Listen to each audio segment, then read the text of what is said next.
श्री रामचंद्र के दिव्य कार्यकलापों का वर्णन उन साधु पुरुषों द्वारा किया गया है जिन्होंने सत्य का दर्शन किया है। चूंकि आप सीतापति रामचंद्र के विषय में बारंबार सुन चुके हैं, अतएव मैं इन कार्यकलापों का वर्णन संक्षेप में करूंगा। कृपया तात्पर्य, आधुनिक राक्षस जो डॉक्टरेट डिग्रीधारी होने के कारण अपने को उन्नत रूप से शिक्षित मानते हैं, उन्होंने यह सिद्ध करने का प्रयास किया है कि रामचंद्र भगवान न होकर सामान्य व्यक्ति हैं। किंतु जो विद्वान हैं और आध्यात्मिक ज्ञान से युक्त हैं, वे ऐसे मतों को कभी स्वीकार नहीं करेंगे। वे तो उन तत्वदर्शियों द्वारा प्रस्तुत किए गए भगवान रामचंद्र एवं उनके कार्यकलापों के वर्णन को ही स्वीकार करेंगे जो परम सत्य को जानते। भगवत गीता में 4:34 में भगवान उपदेश देते हैं, तद विद्धि प्रणिपातेन परिप्रश्नेन सेवया उपदेक्ष्यन्ति ते ज्ञानस्तत्वदर्शिनः। गुरु के पास जाकर सत्य सीखने का प्रयास करो, प्रश्न करो और उसकी सेवा करो। स्वरूप सिद्ध व्यक्ति तुम्हें, क्योंकि उसने सत्य का साक्षात्कार किया है। तत्वदर्शी बने बिना कोई व्यक्ति भगवान के कार्यकलापों का वर्णन नहीं कर सकता है। कभी कभी भगवान रामचंद्र के कार्यकलापों का वर्णन अपनी कल्पना, चिंतन या भौतिक कार्यों के आधार पर किया जाता है, किंतु भगवान श्री रामचंद्र जी की विलक्षणताओं को काल्पनिक मानकर उनका वर्णन नहीं करना चाहिए। भगवान रामचंद्र की कथा का वर्णन आपने भगवान रामचंद्र के कार्यकलापों के विषय में पहले से बहुत सुना है। अतएव स्पष्ट है कि 5000 वर्ष पूर्व भी भगवान रामचंद्र की कथाएं प्रसिद्ध थीं और अनेक रामायणें भी प्रसिद्ध थीं, किंतु हमें केवल तत्वदर्शियों द्वारा लिखित कथित पंडितों की क्रियाओं, ऐसे तथा कथित पंडितों की किताबों को नहीं जो डॉक्टरेट डिग्री के आधार पर ज्ञानी होने का दावा करते हैं। यह श्रील सुखदेव गोस्वामी द्वारा दी गई चेतावनी है, ऋषि तत्वदर्शी भी। यद्यपि वाल्मीकि रचित रामायण का एक विशाल ग्रंथ है, किंतु इन्हीं कार्यकलापों को श्रील सुखदेव यद्यपि वाल्मीकि रचित रामायण एक विशाल ग्रंथ है, किंतु इन्हीं कार्यकलापों को सुखदेव गोस्वामी ने थोड़े से श्लोकों में सार रूप में यहाँ प्रस्तुत किया है। गुरुवर्थे त्यक्त राज्यो व्यचरद अनुबनम पद्म पद्भ्याम प्रिया पाणी स्पर्शा क्षमाभ्याम मृजित पथ रुजो यो हरीन्द्रानुजाभ्याम वैरूप्या क्षुर्पणख्या प्रिय बिरह रुषारोपित भ्रू विजृंभ त्रस्ताभिर्बद्ध सेतु खलदव दहन कौशलेन्द्रोवतान्नः। अपने पिता के वचनों को अक्षय रखने के लिए भगवान रामचंद्र ने तुरंत ही राज्य पद छोड़ दिया और अपनी पत्नी सीता देवी के साथ एक वन से दूसरे वन में अपने उन चरण कमलों से घूमते रहे जो इतने कोमल हैं कि सीता जी की हथेलियों का स्पर्श भी सहन नहीं कर सकते हैं। भगवान के साथ उनके अनुज लक्ष्मण तथा वानरों के राजा हनुमान अथवा सुग्रीव भी थे।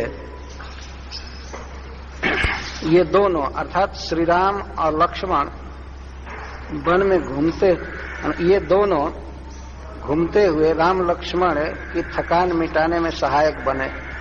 शूर्पणखा की नाक तथा कान काटकर उसे कुरूप बनाकर भगवान सीता देवी से बिछुड़ गए। अतः वे अपनी भौहें तानकर क्रुद्ध हुए और सागर को डराया, जिससे भगवान को अपने ऊपर से होकर पुल बनाने की अनुमति दे दी। तत्पश्चात भगवान रावण को मारने के लिए दावानल की भांति उसके राज्य में प्रविष्ट हुए। ऐसे भगवान रामचंद्र हम सबों की रक्षा करें।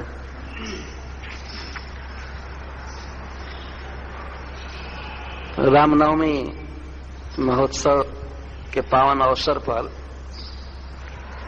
आप सब भक्तों के मन में भगवान राम की क्रियाओं को सुनने की इच्छा उत्पन्न हुई है। यह बहुत ही अच्छा है। मम पर्वानुमोदनम, भागवत में भगवान ने कहा है मेरे पर्व का अनुमोदन करना चाहिए। पर्व जैसे जन्माष्टमी, रामनवमी, गौर पूर्णिमा, नरसिंह चतुर्दशी, रथ यात्रा, ये सब भगवान के पर्व हैं। भगवान कुछ विशिष्ट कार्य करते हैं, विशेषकर जब वे इस प्राकृतिक जगत में अवतरित होते हैं तो यह बहुत ही पावन पर्व है। इस रामनवमी के अवसर पर भगवान श्री रामचंद्र के विषय में कहना और सुनना यह बिल्कुल स्वाभाविक है और बहुत ही पुनीत कार्य है। यही कृष्ण भावना है वास्तव में, भगवान के विषय में अधिक से अधिक कहना और सुनना। तो श्रीमद् भागवतम में श्रील सुखदेव गोस्वामी अत्यंत संक्षेप में श्री रामचरित का कथन किए। क्यों? इसका कारण है श्रील सुखदेव गोस्वामी स्वयं ही कहते हैं, तस्या अनुचरितम राजन ऋषिभिः तत्वदर्शिभिः श्रुतम ही वर्णितम भूरि त्वया सीतापतेर्मुहुः। हे राजन, हे महाराज परीक्षित, तत्वदर्शी ऋषियों ने भगवान सीतापति के अनुचरित का, क्रियाकलापों का बहुत वर्णन किया है। भूरि वर्णितम, बहुत वर्णन किया। रामायण शतकोटि अपारा, सैकड़ों करोड़ रामायण इस संसार में तो बहुत कम है, स्वर्ग में अधिक है। हम लोग पढ़ते हैं कि इस पृथ्वी पर 1,00,000 श्लोक का महाभारत है, परंतु स्वर्ग में 100 करोड़ का महाभारत। इसी महाभारत में बात लिखी गई। देवताओं का कार्य ही है केवल भगवान के विषय में श्रवण कीर्तन करना। मनुष्यों के जी में बहुत फालतू काम है, यह जाप वह जाप, ये करना वो करना। शाम सुबह थोड़ा सा स्मरण कर लेना, समझते हैं बस यही काफी। देवताओं का और उच्चतर लोकों में निवास करने वाले लोगों का जीवन केवल भगवान के कथा कीर्तन में बीतता है। इसलिए वहां ग्रंथों का पब्लिकेशन बहुत अधिक है। वहां प्राय सब लोग बिजी रहते हैं सुनने में, पढ़ने में। तो इसको कहते हैं भूरि वर्णितम, बहुत अधिक वर्णित। और त्वया मुहुः श्रुतम च, और आपने बारंबार सुना भी है। श्रील प्रभुपाद जी लिखते हैं, इससे सिद्ध होता है कि 5000 वर्ष पहले से ही भगवान श्री राम के विषय में बहुत कथाएं प्रचलित। 5000 वर्ष पहले तो महाराज परीक्षित थे, तो बहुत पहले से ही भगवान श्री राम का यश प्रचलित है समाज में। प्रचलित से यह भी तात्पर्य है कि भगवान श्री राम का चरित्र बड़ा ही लोकप्रिय है। आज तक यदि निष्पक्ष कहा जाए तो भगवान श्री राम का चरित्र जितना लोक में घर किया है उतना और किसी अवतार का नहीं। बहुत ही प्रिय। घर घर में स्त्रियां गीत गाती हैं। गांवों में हम लोग आज भी सुने, जो भी गीत गाती हैं उसमें 80% गीत भगवान श्री राम के विषय में होता है। इतना सुंदर चरित्र। तो भगवान राम का चरित्र परीक्षित महाराज ने बारंबार सुना है। मुह और भूरि भी लगा सकते हैं। भूरि श्रुतम, श्रुतम के साथ भी भूरि लग सकता है और वर्णितम के साथ भी भूरि लग सकता है। भूरि का अर्थ है बहुत अधिक, पर्याप्त। सुना है आपने और ऋषियों ने कहा है, तो आपने बारंबार इसको सुना है, इसलिए मैं संक्षेप में सुना रहा। श्रील सुखदेव गोस्वामी के कहने का आशय है। तो वैसे भगवान श्री राम की बहुत सी लीलाएं हैं, जैसा आपने सुना रामायण शतकोटि अपारा। और भगवान श्री राम की समस्त लीलाओं में सबसे प्रथम प्रधान लीला मानी जाती है वनगमन। आदौ राम तपो वनादिगमनम हत्वा मृगा कांचनम। आदौ प्रारंभ में भगवान श्री राम का वर्णन किया जाता है। वे वन में गए। भगवान जो वैकुंठ विहारी हैं, साकेत में रहते हैं, वे इस जगत में आकर कोई बहुत सुखमय भवन में, बहुत बड़ी बिल्डिंग में बड़े सुख से नहीं रहे। वे वन वन में घूमते रहे, एक वन से दूसरे वन में। तो भगवान की यह लीला बहुत ही हृदय स्पर्शी है। क्यों भगवान वन वन में घूमे, क्यों पृथ्वी पर शयन किए और वन में मिलने वाले कंद मूल फल भोजन किए। जो प्रभु सर्वेश्वरेश्वर हैं, समस्त देवताओं के पूज्य हैं, वे यहाँ आकर के जमीन पर सो गए बिना बिछौना के। ये कैसा लगेगा? उनकी सृष्टि में बनाया हुआ साधारण व्यक्ति स्लीपिंग बैग लेकर के चलता है, लेकिन भगवान कहीं भी गए कोई ओढ़ना बिछौना नहीं ले गए। अवश्य भगवान की इन लीलाओं के पीछे बहुत बड़ा संदेश है मानव जाति के लिए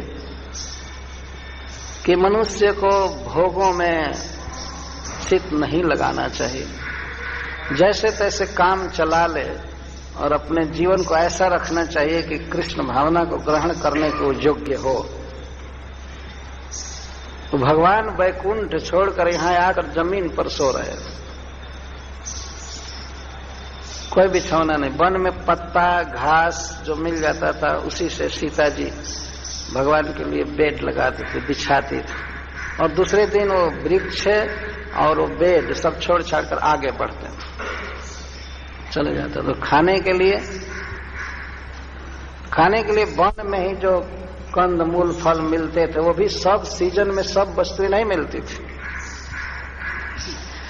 पहले से निश्चित भोजन नहीं था, किचन नहीं चल रहा था खूब अच्छा से, कोई ठिकाना नहीं रहता था कहाँ खाएंगे, क्या खाएंगे, कहाँ रहेंगे, कैसे। तो ऐसा जीवन भगवान ने स्वीकार किया। क्यों स्वीकार किया?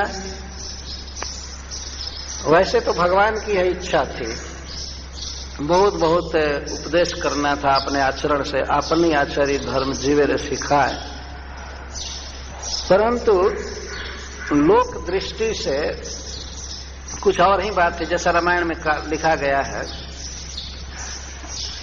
कि भगवान के पिताजी की 3 रानियां थी। महाराज दशरथ की 3 रानियां थी। बड़ी रानी का नाम था कौशल्या, और उसके बाद कैकेयी और सुमित्रा। तो कौशल्या के पुत्र हुए भगवान, और वही भगवान अपने को एक्सपैंड किए भरत जी के रूप में। कैकेयी के गर्भ से जन्म लिए भरत जी। और ध्यान रखना चाहिए, कोई जीव नहीं है, विष्णु तत्व। तो अपने कोई 4 रूप में भगवान ने प्रकट किया तीनों माताओं से। तो बहुत ही सजग होकर के कथा सुननी चाहिए, कैसे कैसे बात बिगड़ गई और भगवान को बन जाना पड़ा। बाह्य दृष्टि से हम कह रहे हैं। एक बार महाराज दशरथ के मन में एक जिज्ञासा हुई कि राम को युवराज बना देना चाहिए, राज्य दे देना चाहिए राम को, और हमें भजन करना चाहिए भगवान का। एक बार की बात है, महाराज दशरथ राज सिंहासन पर बैठे थे और वे दर्पण देखने लगे, मिरर देखने लगे अपना मुकुट सीधा करने के लिए। तो मुकुट सीधा करने में उन्होंने देखा, श्रवण समीप भय सित केशा मनहु जरठपन असुपदेश। कान के पास केश सफेद हो गए थे। आज भी हम लोग देखते हैं मनुष्य समाज में किसी का केश सबसे पहले यदि पकता है तो कान के पास, बारंबार शेविंग करने से वो पक जाता है। तो महाराज दशरथ ने देखा कि श्रवण समीप भय सित केशा, मनहु जरठपन अस उपदेशा। तो उन्होंने ऐसा माना कि बुढ़ापा हमको उपदेश दे रही है। क्या उपदेश दे रही है कि हे महाराज, अब आपका चौथापन आ गया, अपने ज्येष्ठ पुत्र रामचंद्र को राज्य दे करके आप भजन कीजिए।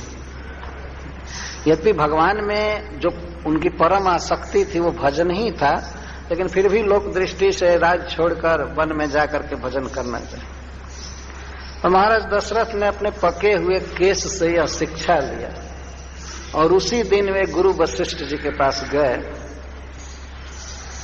और उन्हें प्रणाम किए। गुरु वशिष्ठ जी ने पूछा, आप कैसे आए? कोई न कोई विशेष उद्देश्य होगा। महाराज दशरथ ने कहा,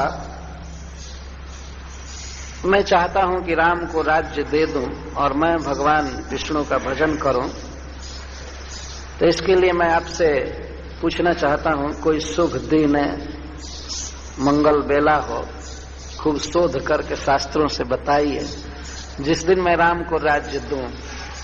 उसकी तैयारी की जाएगी बहुत जोर से। राम को राज्य हैंड ओवर करना है तो बहुत बड़ा उत्सव होगा।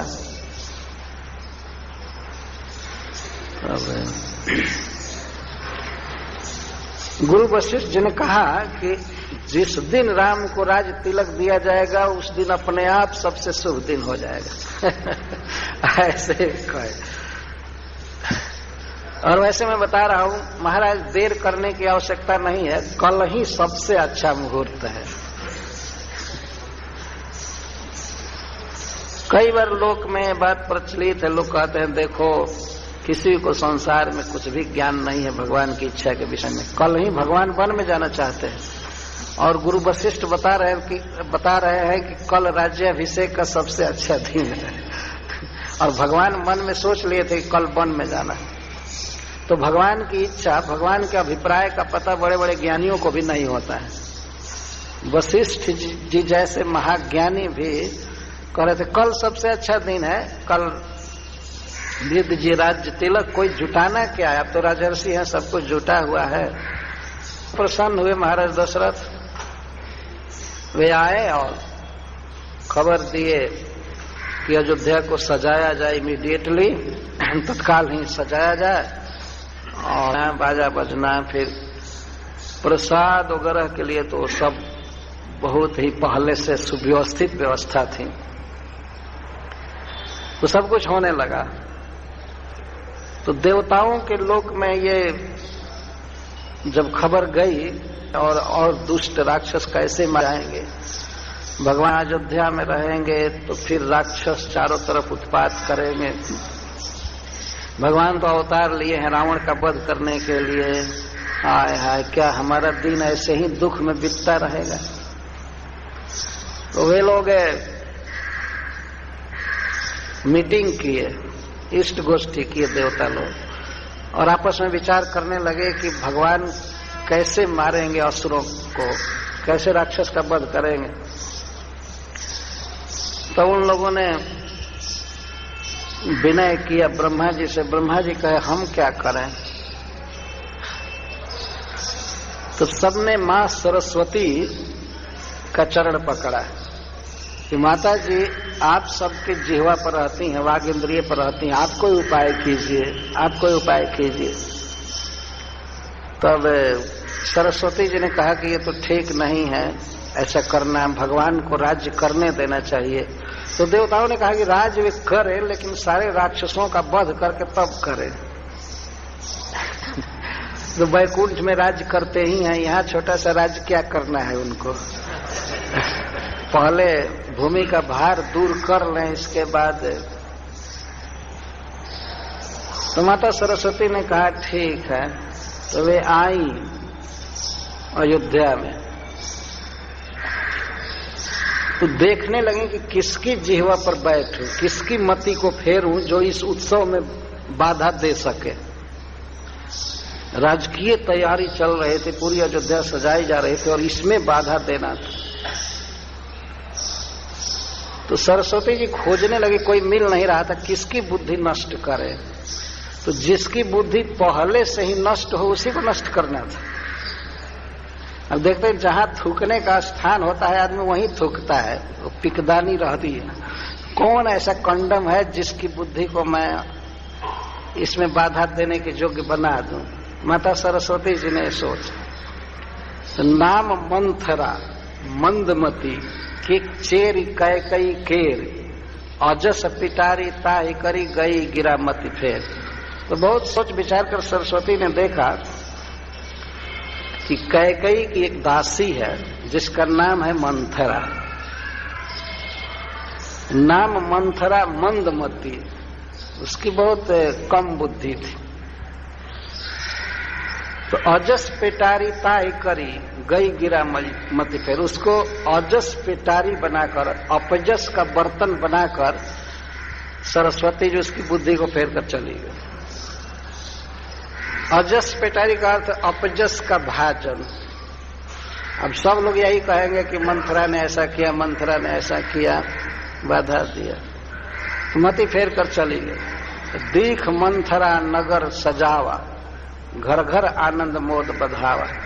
तो मंथरा ने देखा ये बहुत बड़ा उत्सव हो रहा है, अयोध्या सजाई जा रही है, बंदनवार बनाए जा रहे हैं, घर पर लिपाई पुताई सब चल रही है, पेंटिंग हो रहा है और घर घर में आनंद के बाजे बज रहे हैं। देखा तो उसे सहन नहीं हुआ, तो पूछने लगी। अकस्मात कौन सा उत्सव है? राजा दशरथ तो इसको बताए नहीं थे। इसने पूछा, पूछे सी लोगन का उछाहू, लोगों से पूछा क्या उत्सव है? राम तिलक सुनिभा उर्दाव। लोगों ने कहा कि राम का तिलक होने वाला है, राम का राज्य अभिषेक होने वाला है। तो इसको सुनते ही आह करने लगे, जैसे लगा कि हृदय में आग लग गई, तो कलेजा जल गया सुनते। जबकि यह संवाद अयोध्यावासियों को क्या पूरे ब्रह्मांड के जीवों को सुखी करेगा, परंतु मंथरा का हृदय जल गया। तो करई विचार को बुद्धि को जाती होई अकाज कवन विधिरात। वो सोचने लगी कि क्या करूं कि रात में ही काम बिगड़ जाए। आज रात भर ही केवल समय है, अगर कल सवेरा हो गया तो राम राजा बन करके ही रहेगा। तो करई विचार कुबुद्धि कुजाति, और वह बहुत नीच कुल की स्त्री थी। वाल्मीकि रामायण में लिखा गया है कि जब भगवान राम वन में चले गए, भरत जी आए ननिहाल से, तो पूछने लगे कि प्रारंभ किसने किया, राम के राज्य में बाधा डालने का काम चालू कहां से हुआ? तो पता लगा कि मंथरा। तो वे अब ये पूछने लगे कि मंथरा का आइडेंटिटी क्या है, कहाँ की है? तो कैकेयी ने उसको अपने घर में अपनी सेवा में रख लिया था, और ये भी नहीं पूछी थी कि उसका बाप कौन है, उसकी माँ कौन है, कहाँ की है। यह भी देखिए कैकेयी की बुद्धिहीनता। ऐसी स्त्री को अपनी सेवा में रख लिया था जिसका बैकग्राउंड कुछ पता नहीं था। ये वाल्मीकि रामायण में लिखा गया। तो वो कुजाति, कुत्सित जाति की थी, वो ठीक नहीं थी। तो सोचने लगे कैसे करूं कैसे करूं। तो राम मात पह गई बिलखानी, वो रोने लगी, बिलखने लगी और रोती हुई गई। नहीं, भरत मात पह गई बिलखानी, भरत जी की माता के पास गई, जिसकी दासी थी उस स्वामिनी के पास पहुंची और रो रही थी।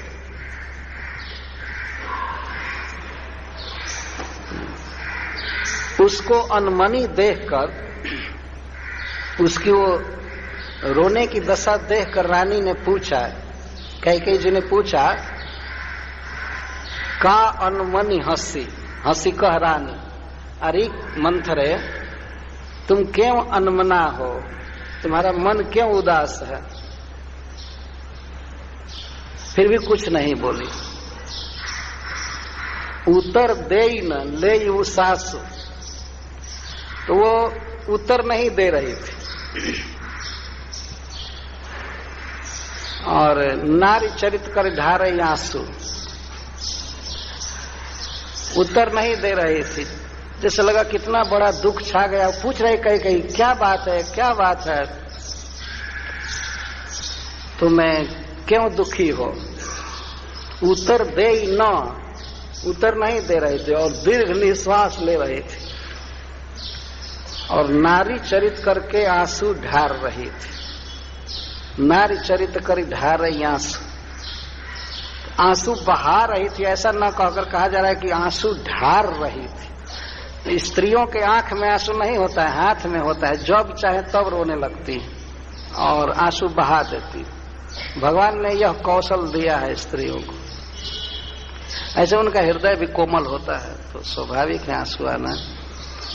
लेकिन अब वो आंसू ढारने लगी, मतलब अधिक आंसू आने लगे एकाएक।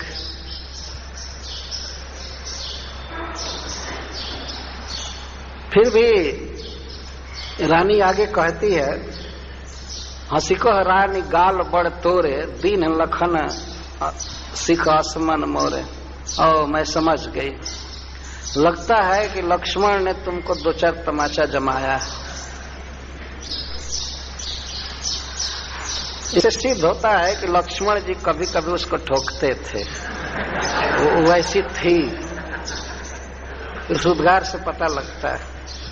कभी कभी पीटे होंगे और रोती हुई आई होगी कैकेयी के पास। इसी से तो कैकेयी उस ऐतिह्य को, इतिहास को दोहरा रहे। लगता है कि दीन लखन सिखास मन मोरे, ऐसा लगता है कि लक्ष्मण ने कुछ शिक्षा दिया है,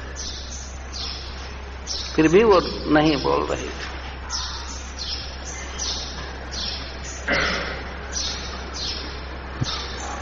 तब रानी को भय हो गया, जब नहीं बोल रही थी तो कहीं डर गई कि कहीं राम का या मेरे पति देव का, भरत शत्रुघ्न, इन सब का कोई अमंगल तो नहीं हो गया।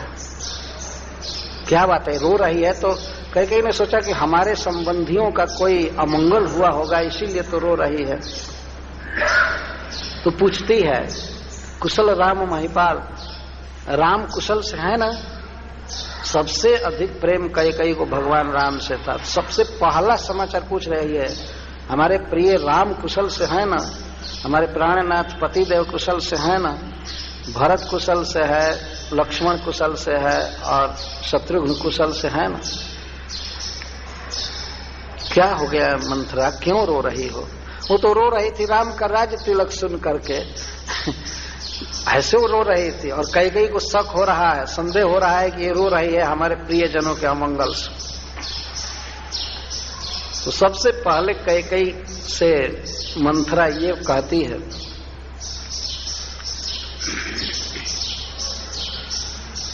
रानी जी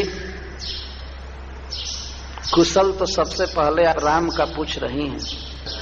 राम को छोड़ करके और किसी का, मतलब राम का कुशल है ये समझ लीजिए, और राम के जो प्रिय है उनका कुशल है। और क्या कुशलता है राम की कि राजा दशरथ उनको राजा बनाने जा रहे हैं, राम को राज्य तिलक देने जा, तो राम को छोड़ करके और किसका कुशल है? और झूठ बोलती है, मैं अभी अभी कौशल्या के घर से आई हूं। कौशल्या ऐंठ कर चल रही है और कौशल्या से कोई भेंट ही नहीं हुई है। और भयउ कौशली विधियत दाहिन, देखत गर्व रहत और नहीं। अरे मान लो किसी का पुत्र राजा होने जा रहा है तो इतना मत फूल जाओ, थोड़ा आनंद को दबा करके रखो। वो मंथरा कह रही है, ठीक है आनंद है, उसके बेटा को राज दिया जा रहा है, तो इसका मतलब क्या कि वो बिल्कुल सीमा से बाहर गर्व हो जाए? थोड़ा मनुष्य को हिसाब से रहना चाहिए। मैं ये देख करके आई तो मुझे इस बात का बहुत बड़ा दुख है कि आपसे क्यों नहीं पूछा गया। आपसे पूछा जाता तो आप थोड़े मना करती राम के राज्याभिषेक में। लेकिन देखिए कौशल्या चाल, राम दिया जा रहा है, किया जा रहा है, वो किया जा रहा है। मैं बता रही हूं ये मुंह मीठ निरपराउर सरल स्वभाव, ये राजा दशरथ है, ये मीठे हैं, मुंह भर मीठा है आपको, लेकिन हृदय में माहुर भरा है, जहर भरा हुआ। हृदय के बड़े कपटी हैं राजा दशरथ। आप विश्वास मत कीजिए। राउर सरल स्वभाव और आपका स्वभाव है। अपने असल में जो व्यक्ति जैसा होता है वैसा अपने दूसरों को सोच। आप सीधी स्वभाव की हैं, सरल हैं, इसलिए आप कपटी दशरथ की, ये आपके स्वभाव की विशेषता है। लेकिन है वो तो पता चलेगा आपको बाद में। इतना जब वो कैकेयी क्रोधित हो गई, एक बात से कैकेयी को प्रसन्नता हुई कि राम के राज्याभिषेक की सूचना, लेकिन मंथरा ने जब राजा दशरथ पर और राम पर दोषारोप लगाया तो इससे उसको क्रोध हो। रानी ने रोक दिया कैकेयी को और कहा, पुण्यस कब ही हो, झगड़ा लगा रही हो, यदि पुनः ये बात तुम बोली तो मैं तुम्हारी जीभ उखड़वा लूंगी। कैकेयी की बहुत बड़ी शक्ति थी, वो रानी थी, वो कुछ भी कर सकती, तो गला काट सकती थी, जीभ उखाड़ लेना कौन बड़ी बात थी। अगर फिर जबान चलाई तो तुम्हारी जीभ उखाड़ लूंगी, फिर जीवन भर नहीं बोल पाओगी। इतने सुंदर वंश में, परिवार में, और तुम कलह उत्पन्न कर रही हो। तो वो तो चुप हो गए। तो फिर कहती है, प्रियवादिनी सिख बिन हो तो ही। अरे प्रियवादिनी अर्थात प्रिय संवाद देने वाली, ये बहुत तुम प्रिय बोली हो कि राम का राज्याभिषेक होने वाला है, ये बहुत प्रिय बात है। तो हे प्रियवादिनी, मैंने तुमको जो डांटा वो केवल तुमको शिक्षा देने के लिए, नहीं तो तुम्हारा कहा हुआ जिस दिन सत्य होगा उस दिन से मैं तुम्हें आंखों की पुतली बना करके रखूंगी। यदि राम का सचमुच में राज्याभिषेक कल होगा तब हमारे जीवन में तुम बहुत प्रिय रहोगी, क्योंकि सबसे पहले तुमने मुझे संवाद दिया। तो मैं तो ये विनय करती विधाता से कि अगली बार जब मैं स्त्री बनूं और भगवान मुझे मां बनने का सौभाग्य दें, तो मैं तो यही प्रार्थना करती हूं भगवान से कि राम मेरे पुत्र बने और सीता मेरी पतोहू बने। कैकेयी का इतना प्रेम भगवान से था। लेकिन इस कथा का मूल आशय ये है कि गलत लोगों से सुनने पर चित्त बदल जाता है। कैकेयी की मति को सरस्वती ने नहीं फेरा था, मंथरा की मति को फेरा था। लेकिन मंथरा ने कैकेयी की मति को प्रवचन से फेर दिया। ये आप देखेंगे बातों में ही सब कुछ है। हरे कृष्ण आंदोलन में भी आपने देखा है, बातें हम लोगों को मिलती हैं। प्रभुपाद जी ने इतनी पुस्तकें दिया है, ऐसी ऐसी बातें हैं, ऐसे ऐसे शब्द हैं, उससे भगवान कृष्ण में मन गहराई से लग जाएगा। और ऐसी बातें हैं कि संसार में लग सकता है, कृष्ण को छोड़ सकता है। तो सुनने में बहुत सावधान रहना चाहिए। कैकेयी की यह बहुत बड़ी कमजोरी थी, बहुत बड़ी गलती थी कि वह मंथरा से सुनने लगी। जब उसने उसको घरफोरी कह दिया, डांट दिया, तो फिर सुनना नहीं चाहिए था। लेकिन कहती है, प्रियवादिनी सिख दिन है तो ही, तो पर वही सपने हूं नहीं को। तुमको मैंने शिक्षा देने के लिए थोड़ा डांट दिया, सपने में भी तुम पर मैं क्रोध नहीं कर सकती। तुम बहुत अच्छी हो, सपने में भी क्रोध नहीं कर सकती। और जेठ स्वामी सेवक लघु भाई, यह दिन कर कुल रीत सुहाई। और तुम हमारे पति पर, महाराज दशरथ पर दोषारोप कर रहे हो, लेकिन वे तो ठीक कर रहे हैं।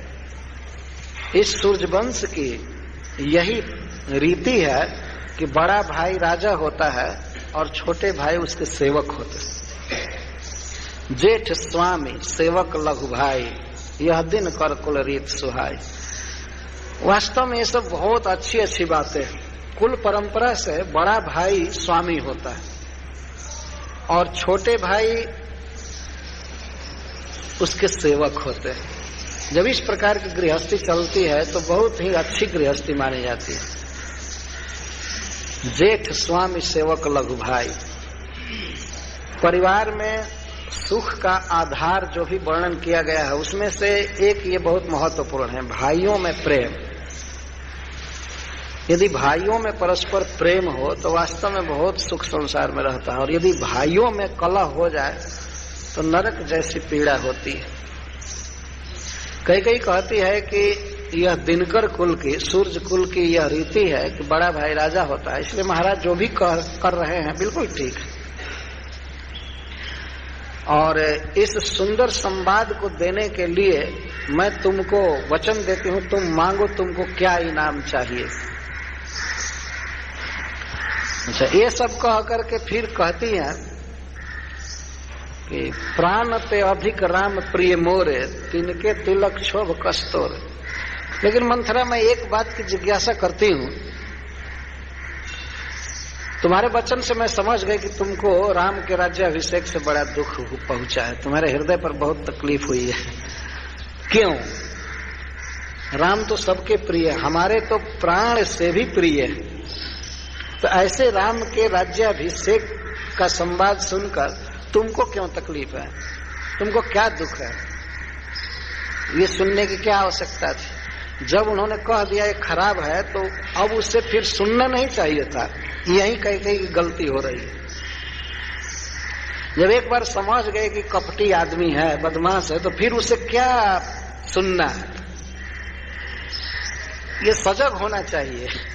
जब जान गए कि खतरनाक आदमी है, कई बार झगड़ा लगा चुका है, तो अब उससे क्या फुसफास करनी है, क्या फिर उससे समझा करना है, परामर्श लेना क्या? इतनी बड़ी रानी, महाराज दशरथ की पत्नी, और लगी कहने कि तुमको क्यों दुख है, क्यों तकलीफ है। और जहां तक राम की बात है, मुंह पर करहीं प्रीति विषय की, ऐसे कहते हैं कि हम पर राम बहुत प्रेम करते, मुंह पर करहीं स्नेह विषय की, मैं करी प्रीति परीक्षा देख। मैंने परीक्षा करके देखा है कि राम में कि वे कौशल्या को अधिक मानते हैं या मुझको अधिक मानते हैं। मैं कई बार परीक्षा लेकर के देखी हूं कि राम मुझको ज्यादा मानते हैं। कई ऐसा कह रहे हैं। वास्तव में भगवान का चरित्र ऐसा था कि वे कौशल्या से भी अधिक कैकेयी को सम्मान देते थे। बचपन में भी जब वे छोटे बिल्कुल थे, खेल कूद में, तो माता कैकेयी के ही गोद में चले जाते थे, ज्यादा उसी के घर में रहते थे भगवान बचपन में। तो कहती है कि मुंह पर करहीं स्नेह विषेक, मुझसे बहुत स्नेह करते हैं, कौशल्या से अधिक। और कौशल्या सम सब महतारी, राम ही सकल सुभाए प्यारी। कौशल्या के समान ही सभी से प्रेम करते हैं, और उसमें भी हमसे ज्यादा स्नेह करते हैं। तो मैं तो मनाती रहती हूँ कि कब राम राजा बने, कब राम राजा बने। तुमने जो कहा है मेरे लिए बहुत सुंदर संदेश दिया, और मेरे पति मुझे बहुत मानते हैं, सब तरह से कौशल्या बिल्कुल मेरे अनुकूल है, क्यों तुम ऐसे बोल रही हो? लेकिन पूछने लगी कि कारण मोहि सुनाओ, क्या कारण है कि तुमको दुख हो रहा है, दुख हो रहा है? तो सुनिए मंथरा जी का प्रवचन, वो क्या कहती। मंथरा कहती है, अब कारण मत पूछिए, एक ही बार आस सब पूजी, अब कछ कहूं जीभ कर दूजी।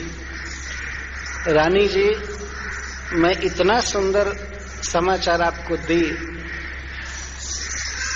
आपको उपाय बताना चाहती थी, लेकिन आपने मेरी जीभ उखड़वा ली। तो अब तो दूसरी जीभ लगाऊंगी तब न बोलूंगी। अब मैं कैसे कहूं? अब कछ कहूं जीभ करी दूजी। दूजी का अर्थ दूसरी बार कहीं से अब कोई प्लास्टिक या चाम की जीभ लगाऊंगी तब न बोलूंगी। ओरिजिनल जीभ तो आपने उखाड़ लिया, और सचमुच काट न ले। तो कहती है, बाण में और काम में कोई अंतर नहीं होता।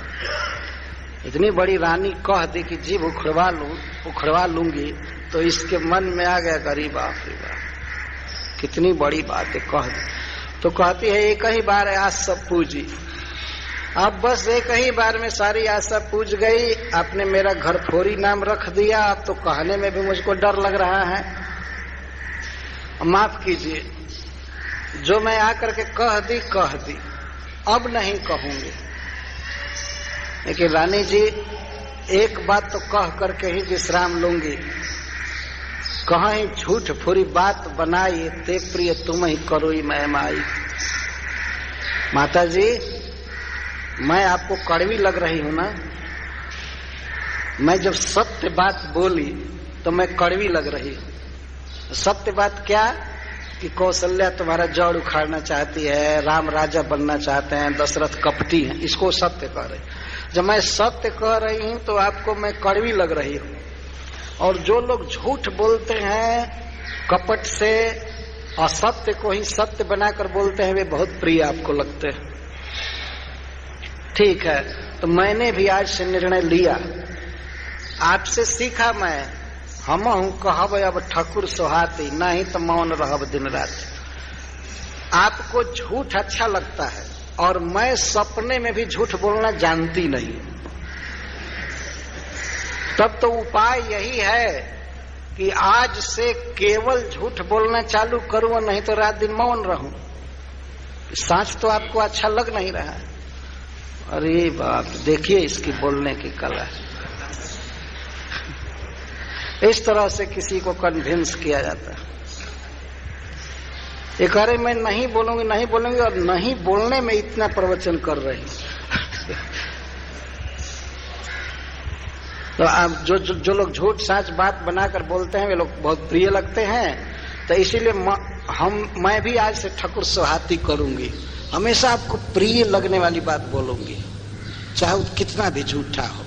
आज से नहीं बोलूंगी, नहीं तो मौन रहब दिन रात। दूसरे साधु महात्मा मौन रहते ही हैं, मैं भी सीख लूंगी, बिना बोले भी काम चला लूंगी, क्योंकि बोलने पर आपको दुख लग रहा है और आपकी शरण में मुझे रहना है। मेरी बात से आपको दुख न लग जाए, इसलिए मैं मौन रहूंगी। और आपने पूछा कि क्यों राम के राज तिलक से दुख है तुमको? हमको कोई दुख नहीं है। हमारा कोई कलेजा चीर करके देख ले, हमको कोई दुख नहीं। हमको दुख कुछ आगे की बात सोच करके हो रहा है। अरे ये अभी ऐसे बोल रहे हैं जैसे उसकी सुनने की उत्सुकता और बढ़ जाए।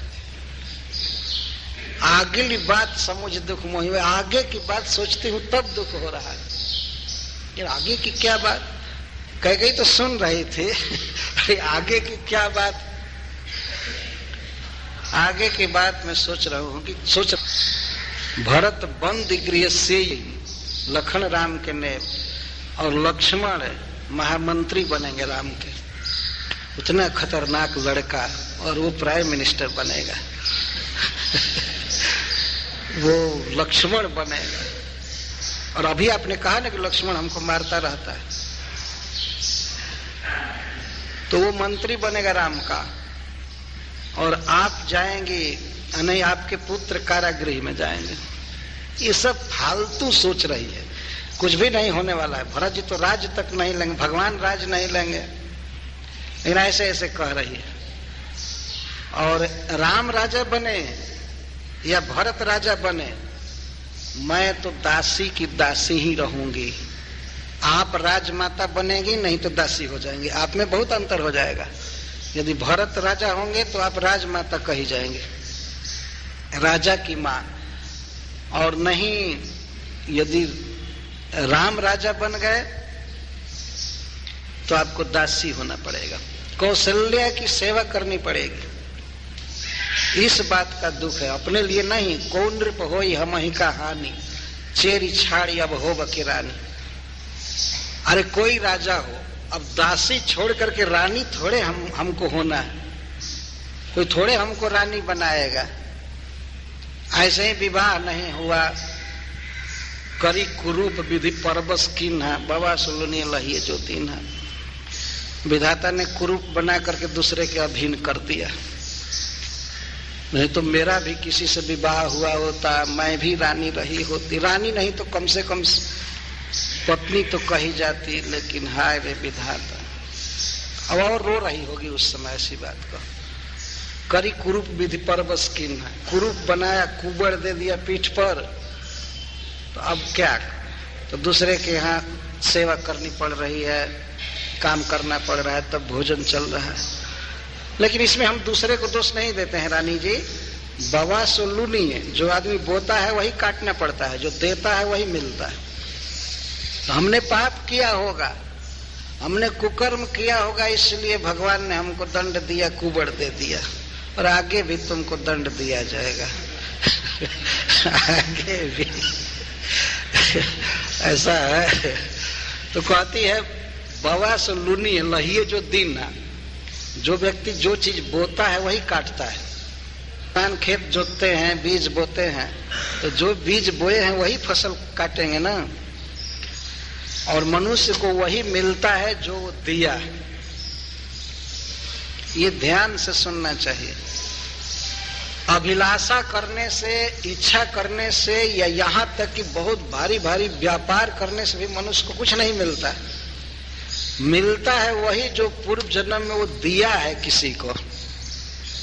किसी को दुख दिया होगा, इसीलिए भगवान ने हमको कुरूप किया, दासी बनाया, और जिसका भाग्य होता है, जिसने सुकृत किया है, वो इस जीवन में सुखी होता है। तो हम क्या करें? हमको अपने लिए रानी जी कोई दुख नहीं है, हमें तो बड़ा दुख आपके लिए है। और फोरे जोग कपार अभागा, भले हूं कहत दुख रो रही लागा। रानी जी एक काम कीजिए, आप कोई हथौड़ा चाहे डंडा लेकर के हमारा सिर फोड़ दीजिए। क्यों? क्योंकि जब तक जीती रहूंगी तो आपके हित के लिए मैं कुछ बोलती रहूंगी और आपको बुरा लगेगा, इसलिए कपार फोड़ दीजिए, मैं मर जाऊं फिर बोल नहीं पाऊंगी। फोरे जोग कपार अभागा, मेरा अभागा कपार फोड़ने लायक है? क्या कहूं? भले हूं कहत दुख रो रही लागा।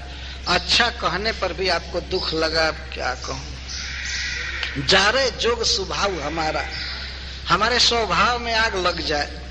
हमारा स्वभाव ठीक नहीं है। क्या तुम्हारा स्वभाव है? तो कहती है अनभल देखने जाए तुम्हारा। आपका जहां पर अनभल हो रहा हो, आपकी जहां पर बुराई हो रही हो, मुझे बर्दाश्त नहीं होता है। मेरे इस स्वभाव में आग लग जाए। तो आपका कोई काम बिगड़ता रहेगा और मैं देख लूंगी तो ठीक है, नहीं कहूंगी, लेकिन मेरा स्वभाव ऐसा खराब है कि आपका अहित देखा ही नहीं जाता, बर्दाश्त ही नहीं होता। क्या करूं? आपका अहित होने जा रहा था, आपके पुत्र को कारागृह में बंद करने की साजिश चल रही है, कौशल्या के बेटा को राज दिया जा रहा है, तो मैंने सोचा कि आपके प्रति घात किया जा रहा है, ऐसा मैं सोचने लगी, तो इस स्वभाव में आग लग जाए। पता नहीं क्यों मेरा ऐसा स्वभाव है। कपटी लोग इसी तरह से बोलते हैं संसार में, सावधान रहना चाहिए।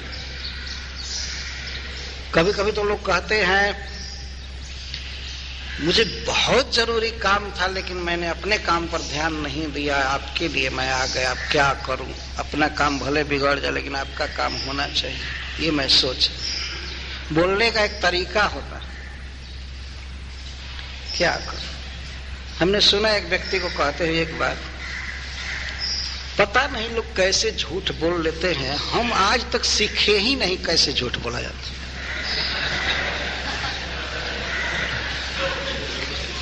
आसन दिया, आसन दीजिए, आसन दीजिए, ध्यान नहीं दिया, क्षमा करें। तो मैं बहुत प्रयास किया कि एक बार झूठ बोले, लेकिन झूठ मेरे मुंह से निकलता ही नहीं, क्या करूं? बड़ा हैरान हूं। इस तरह के जिसको रात दिन केवल झूठ ही बोलना है, वो आदमी ऐसा कहता है। बहुत कोशिश किया कि औरों की तरह मैं भी कुछ झूठ बोलूं, लेकिन बोला ही नहीं जाता, क्या करूं? मैं भी चाहती हूं कि आपका अनुभव हो रहा हो, सह जाऊं, मुंह न खोलूं, लेकिन क्या करूं? मेरे स्वभाव में आग लग जाए कि आपका अहित मैं देख ही नहीं सकती। और इस पर कौन स्त्री नहीं विश्वास कर जाएगी, बताइए? और तर्क भी दे रही है कि भरत राजा होंगे तो मैं तो रानी बनूंगी नहीं, या राम राजा होंगे तो हमको क्या हानि है? अरे हमारा जो वेतन मिल रहा है, जो स्केल है, उतना ही मिलेगा। एक बार सरकारी नौकरी हो गई तो अब थोड़े बदलेगी। तो अरे भरत जी होते तो हो सकता था 100 बढ़ा देते, लेकिन राम भी आप कहती हैं अच्छे हैं, तो हम पर थोड़े रंज होंगे, राजा होंगे, हमारा तो चलता ही रहेगा, लेकिन आपका जो जीवन होगा आगे चल करके उसकी मुझे चिंता है, अपनी चिंता नहीं। जब इतनी बात कहा मंथरा ने, तब कैकेयी की कुछ कुछ मति पलट गई और अब मंथरा की बात बहुत प्रिय लगने लगी। तो यहां पर कहा गया है कि तीय अधर बुद्धिरानी, स्त्रियों की बुद्धि ओठ पर रहती है, अधर पर किसी के। तो कोई भी व्यक्ति कोई भी बात बोल करके उनकी बुद्धि को फेर सकता है। कहने का मतलब ये, उनको अधर बुद्धि कहते हैं। ओठों पर ही उनकी बुद्धि निश्चित रहती है, अर्थात बात पर। तो पहले तो घर फोरी कह दी थी, क्या क्या कही, ऐसा करूंगी ऐसा करूंगी, एक कपटी कहेगी, ये वो कही, और अब कहने लगे सुन मंथरा बात फोरी तोरी, दहिनी आंख नित फरकई मोरी। मंथरा, हाँ तुम्हारी बात सत्य है, क्योंकि मेरी दाहिनी आंख नित्य फड़कती रहती है। अब आंख फड़कने लगी अब।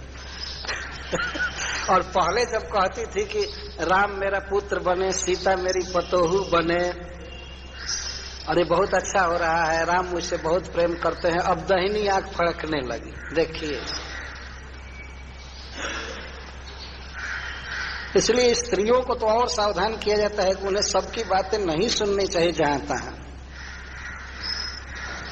कोई ये व्यक्ति विश्वास करे कि अरे मैं समझदार हूं, क्या कोई मेरी मति को फोड़ सकता है, लेकिन विश्वास नहीं करना चाहिए अपने मन। बात का असर हो ही जाता है। आप अपने घर में मान लीजिए रात को सोए हैं, कोई आदमी आकर के कह दे कपाट बंद करके सोना, खुला मत रखना, तो वो आदमी तो शंकित हो जाएगा। क्यों, क्या बात? तो वो ज्यादा न कहे बस इतना ही कह दिया कि कपाट बंद करके सो, खुला मत। वो तो सोएगा क्या, कपाट बंद करके रात भर जगा रहेगा। क्या हो रहा है? क्या बात है, वो जगा रहेगा व्यक्ति। तो कैकेयी के मन पर ऐसा गहरा असर हो गया मंथरा की बात का। कहने लगी हमारी दाहिनी आंख फड़कती रहती। हो सकता है फड़कता भी हो, क्योंकि आगे चल करके वो विधवा होने वाली है। अभी कल के 4 दिन के बाद ही 5वें दिन महाराज दशरथ शरीर छोड़ दे। हो सकता है इसकी आंख फड़कती होगी, लेकिन इसका अर्थ क्या हो, मंथरा की बात सुनने के बाद फड़कना तुम्हारा रियलाइजेशन हुआ, उसके पहले नहीं। अथवा झूठ है ऐसे कह रही हो। वो कहती है सखी, उसको सखी कह रही, सखी मैं आज तक किसी को कोई दुख नहीं दी हूं। मैं याद करके भी ऐसा नहीं देख पा रही हूं कि मैंने किसी को कोई दुख दिया आज तक, लेकिन किस कारण से विधाता मुझको दुख में डाल दिया। हाय, हमारा पति हमारे क्यों विरुद्ध हो गया, हमारी बहन कौशल्या क्यों विरुद्ध हो गई, राम जो हमसे इतना प्रेम करते हैं वे क्यों विरुद्ध हो गए, ये हो गया। हाँ, यह बात क्यों हुई, कैकेयी की मति क्यों बदली, इसके पहले मंथरा ने एक वाक्य कह दिया कि रानी जी, राम आपसे प्रेम करते हैं, मैं भी जानती हूँ, आपके साथ ही रहे हूं इसलिए मैं जानती हूँ, सही सच्चे हृदय से राम आपसे प्रेम करते हैं और आप भी प्रेम करती हैं। लेकिन रहा प्रथम अवते दिन बीते, समय पाव रिपु ही पीड़िते।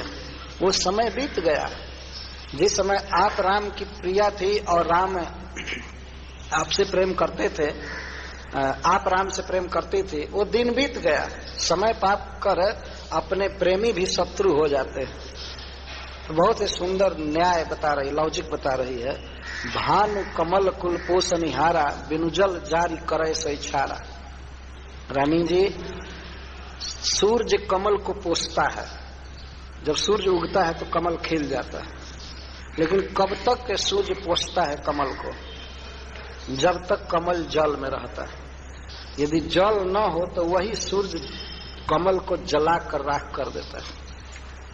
भानु कमल कुल पोष निहारा, भानु सूर्य कमल के समूह को पोषता है, लेकिन बिनु जल जारी करे सो इच्छारा, बिना जल के सुखा देता है, जरा देता है।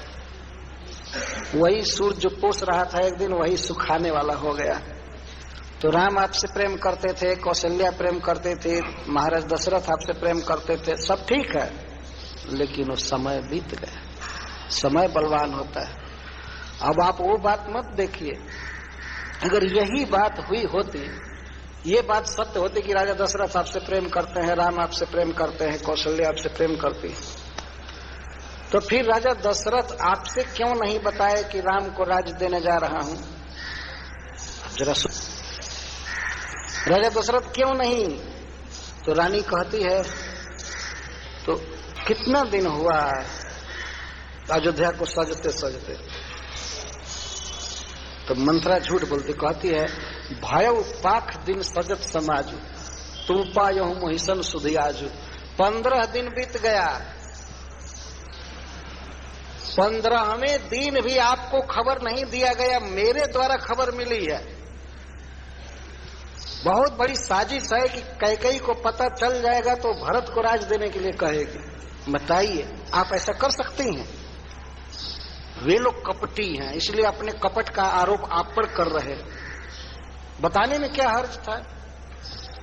15 दिन से अयोध्या सज रही है, जबकि आज ही की बात है, आज ही अयोध्या सजाना चालू हुआ। लेकिन वो दुष्टा थी, वास्तव में बहुत खराब औरत थी, तो इसलिए वो इस तरह से बोल रही है। 15 दिन बीत गया और महाराज दशरथ प्रत्येक दिन आपके पास आते हैं और मुंह नहीं खोले, आपको नहीं बताए कि राम को राज देना है। वो सोचते थे कि कैकेयी कुछ न कुछ है, बाधा डाल दी। 15 दिन हो गया, 15 दिन हो गया अयोध्या सजाते सजाते, और हमको खबर नहीं दिया गया। नहीं, आपको संवाद नहीं दिया गया और आपके पुत्र को ननिहाल भेज दिया गया है। ये कौशल्या का प्लान था कि भरत को हटाओ यहां से। सब जोड़ जाड़ करके कह रही, भरत को हटा दिया गया कि भरत रहेगा तो कहेगा कि हम राजा बनेंगे। भरत को राज्य की इच्छा नहीं है, आप भी चाहते हैं कि राम राजा बने, लेकिन उन लोगों का कपट तो जरा देखो। आपको बताए क्यों नहीं?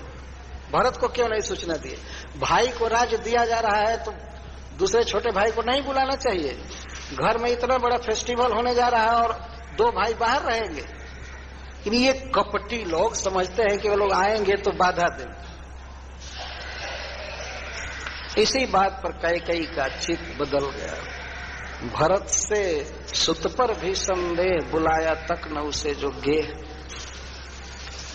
एक कविता लिखा है श्री मैथिली शरण गुप्त जी ने, बहुत उत्कृष्ट साकेत।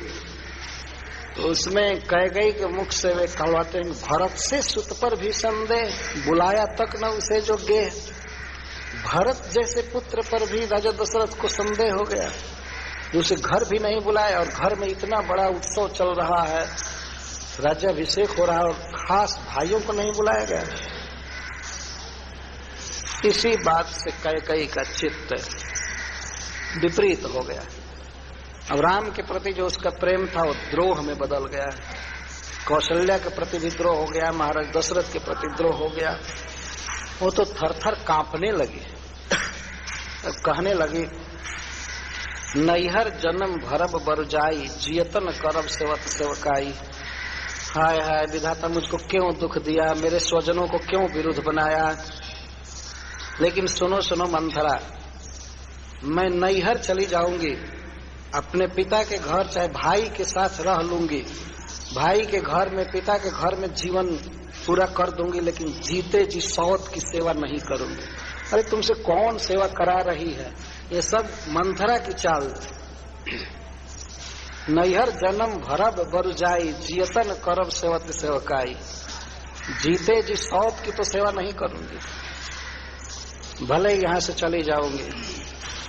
और थर थर शरीर उसका कांपने लगा। वो कहती है कि जिस व्यक्ति को विधाता शत्रु के बस में जिलाता है, उस जीवन से मरण अच्छा है। मैं मर जाऊंगी, लेकिन कौशल्या की दासी नहीं बन सकती। इसका कारण यह भी था, वो सोच रही है कि कैकेयी से सबसे अधिक प्रेम करते थे महाराज दशरथ, तो जो सबसे प्यारी स्त्री रही है वह अपने से इन्फेरियर स्त्री की सेवा कैसे करेगी, मैं सेवा नहीं कर सकती हूँ। और तो रोने लगी, राग पूर्वक रोने लगी, आंचल से आंसू पोंछने लगी। तब मंथरा को थोड़ा सा भय हो गया। मंथरा को ये भय हुआ कि कहीं हृदय की गति न रुक जाए कैकेयी की शोक के मारे, कहीं हार्ट अटैक हो गया तब तो मैं ही सीधे फांसी पर चढ़ाई जाऊंगी कि मेरी बातों से कैकेयी की ये दशा हुई। तो तुरंत रुकने लगी। देखिए बात बदलने का इसका फ्रेज। पहले तो विरोध की बात कही थी, कद्रू और विनता की सौतिया डाह की कथा सुनाई थी, और अब अलग ही कहने, रानी जी आप शोक मत कीजिए, रोइए मत, रोइए मत बिल्कुल। आपको मैं एक बात बता रही हूं, मैं एक दिन एक ज्योतिषी के पास गई थी और ज्योतिषी से मैंने रेखा खिंचवा करके, गणना करा करके और पूछा कि ज्योतिषी जी ये बताइए कि राम राजा होंगे कि भरत। तो बहुत दिमाग लगाया, बहुत गणना किया और अंत में कहा कि भरत राजा होंगे। ये सारी झूठी बात है। केवल तत्काल में उसका हृदय अवरुद्ध न हो, हार्ट अटैक न हो, इसके लिए वो ऐसा कहने लगे, सांत्वना देने के लिए, और उपाय भी बताएगी। आप चिंता मत कीजिए, मैं सर्वज्ञ से, ज्योतिषी से बात पूछ करके रखी हूं कि भरत राजा होंगे। सबने कहा, एक नहीं कई ज्योतिषी से पूछा, और सब ज्योतिषी वास्तव में झूठे, किसी से नहीं पूछी थी। लेकिन जब बातों को सपोर्ट करना होता है तो इस तरह से कहना, तो उसको कुछ साहस हुआ और कहती है मंथरा, रानी जी आप मेरी बात सुन करके कठोर वचन से, कठोर संवाद से 10 मिनट के लिए रोई ना, कौशल्या जीवन भर रोएगी। और कैकेयी के आंचल को अपने हाथ से पकड़ करके उसका लोर पोंछ रही, उसका आंसू पोंछ रही। कौशल्या रोएगी, आपको रोने की आवश्यकता नहीं, मैं भी कुछ हूं। और रानी जी जब से मैंने ये संवाद सुना, जब ते कुमत सुना मैं स्वामिनी, भूख न बासर नींद न जामिनी। जब से मैं सुनी कि राम को राज दिया जाने वाला है, तो मेरी तो दिन में भूख चली गई, रात में नींद चली गई। मैं उसी दिन से आज तक खाई नहीं हूं, जब से सुनी। अरे सुनी तो ये दुष्टा आज से ही है, लेकिन झूठ बोलकर करीब 15 दिन से मैंने पानी तक नहीं पिया। उनको भूख लग ही नहीं रही है और नींद हराम हो गई, सोई नहीं है। झूठ बोला जाता है तो इस तरह बोला जाता है। देखिए, मैं यह प्रसंग इसलिए कह रहा हूं कि बाह्य रूप से भगवान के राज्य तिलक में जो बाधा पड़ी, उसमें कई कारण थी, और कई कुसंग से बदल गई। को न कुसंगति पाई नसाई, रही न नीच मते चतुराई। कौन ऐसा है जो कुसंग में नहीं नष्ट हो जाता? कैकेयी जैसी विदुषी महिला जो भगवान से इतना प्रेम करती थी, एक दिन इतना कर्कश हृदय हो गया कि राम को वनवासी के रूप में वन में कर दिया। हृदय नहीं पिघला, पति मर गए, क्या क्या दुर्घटनाएं हो गई, लेकिन बातों का ऐसा असर हो चुका था। तो मंथरा कहती है कि मैं जब से ये सुनी तब से मेरी भूख चली गई, खाई नहीं हूं, और आगे मैं तभी खाऊंगी जब भरत को राजा के रूप में देखूंगी।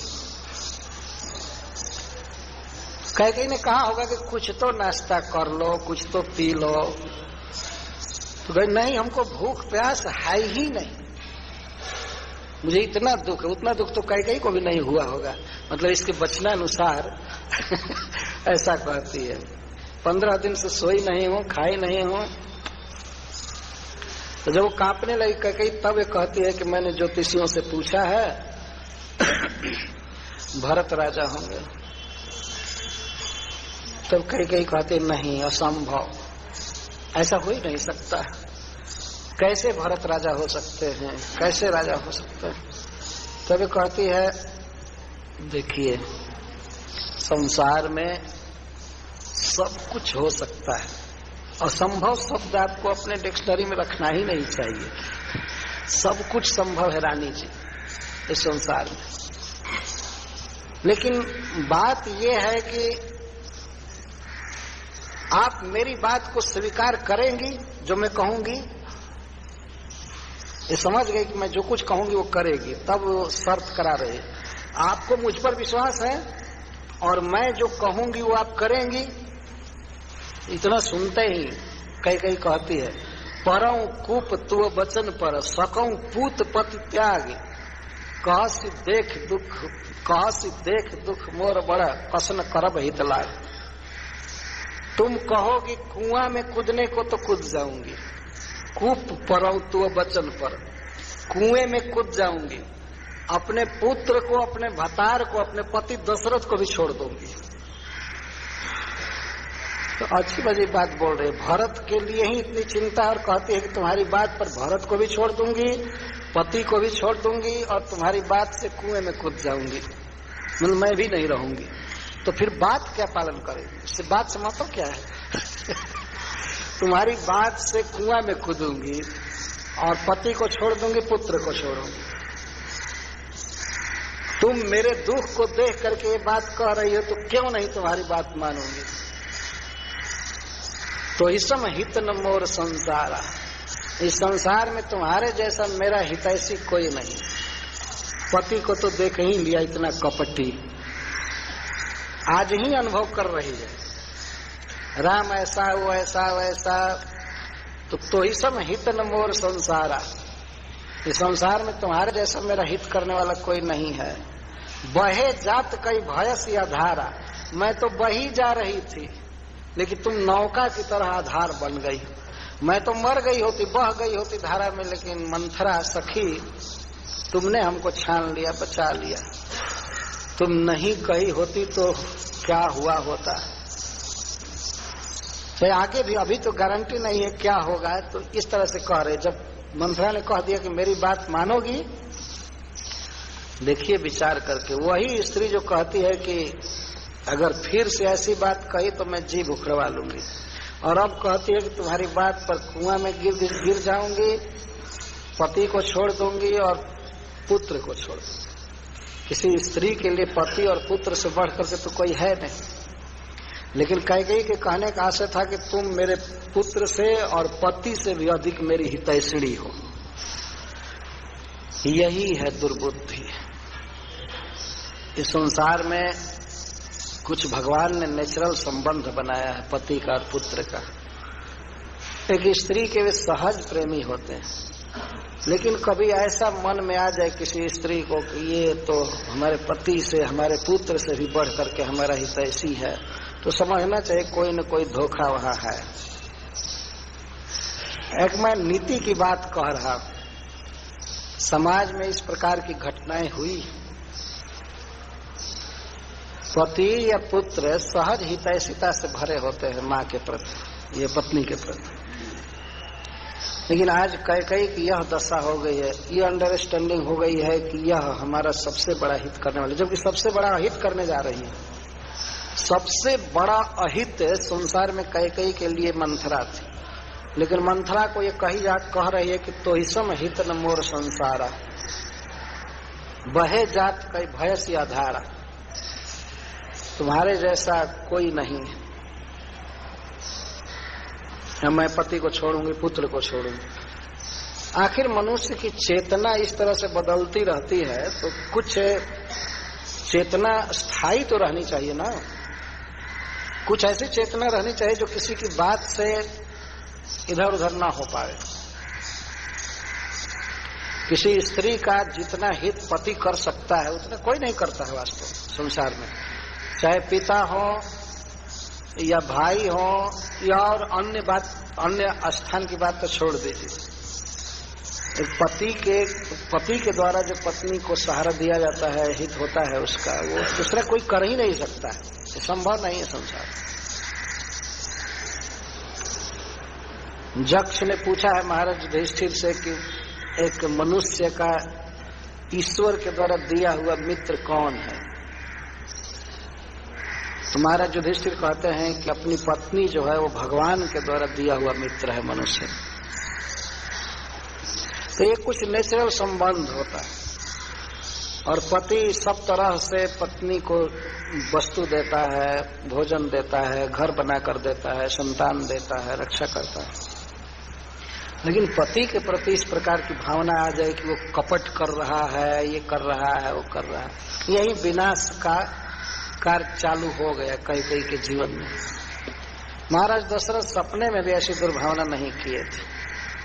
और आज की ही बात थी, आज वो शाम को कैकेयी के ये संवाद देना चाहते थे। शाम को पहले उन्होंने मंत्री को, सुमंत जी को कह दिया अयोध्या सजाने के लिए, और सोचा कि शाम को जाऊंगा कैकेयी को, कौशल्या को, सबको एक खबर दूंगा।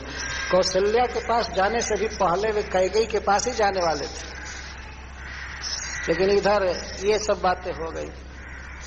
तो जब कैकेयी ने पूछा कि अब तो कोई उपाय नहीं है, अब मैं क्या करूं, ऐसा हो गया, ऐसा हो गया, तभी कहती है कि मैं जो किसी से पूछी हूं और आप कहिए करने के लिए उपाय तब कहूंगी। तो कहने में यहां तक कह दिया कैकेयी ने, भरत शपथ मही सत्य कहूं। भरत जी का शपथ खा गई, भरत का पुत्र का शपथ खाकर कहती हूँ कि तुम्हारी बात मानूंगी, तुम कहो। तब ये कहती है सुनिए सुनिए, मैं उपाय बता रही हूँ। आपको याद है एक दिन आपने बताया था कि महाराज दशरथ आपको 2 वरदान देने के लिए कहे हैं, और आपने कह दिया था कि बाद में मांगूंगी। तो कहती हाँ हाँ याद है। एक बार महाराज दशरथ ने ये कह दिया था कैकेयी जी से कि मैं तुम पर बहुत प्रसन्न हूं और तुम 2 वस्तु मांग सकती हो मुझसे, 2 वर मांगो, जो मांगोगी वो दूंगा। वो घटना ऐसी थी कि महाराज दशरथ स्वर्ग गए थे देवताओं की सहायता करने के लिए।